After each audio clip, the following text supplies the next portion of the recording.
New at 4, after 2 employees died and another was seriously hurt, Daikin is now facing fines. The U.S. Department of Labor says the chemical plant in Decatur violated safety protocols that led to an exposure of toxic fluorocarbons and other hazardous chemicals back in July of last year.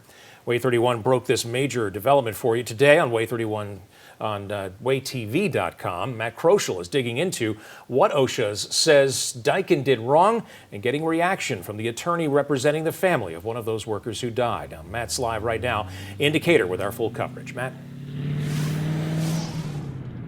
Dan and Marie, what we do know is Daikin now faces $230,000, more than $230,000 in fines after that federal investigation. Here's what that investigation found. OSHA says the exposure occurred while workers were conducting maintenance activities. It resulted in the release of toxic fumes. Also revealed in that investigation, Daikin failed to, quote, implement critical safe work practices and ensure workers used appropriate protective equipment.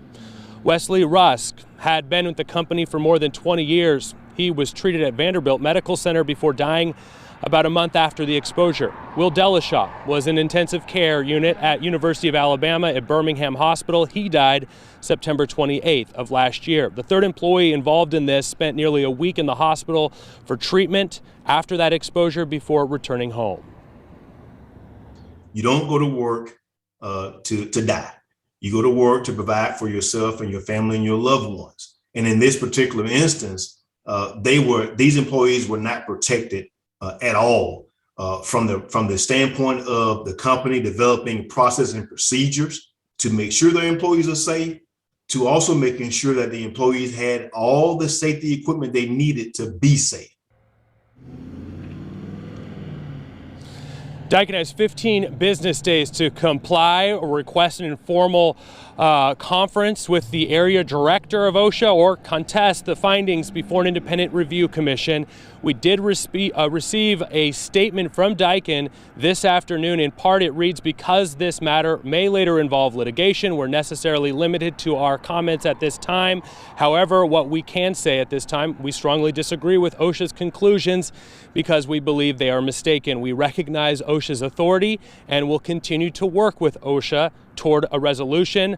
Our number one priority at Daikin is and has always been the safety and well-being of our employees. We will continue to strive to provide a safe work environment for our team members. Coming up at 5, more on the civil cases involved in all of this and what Daikin may be looking at as the litigation moves through the courts. For now, live in Decatur, I'm Matt Kroschel, Way 31 News.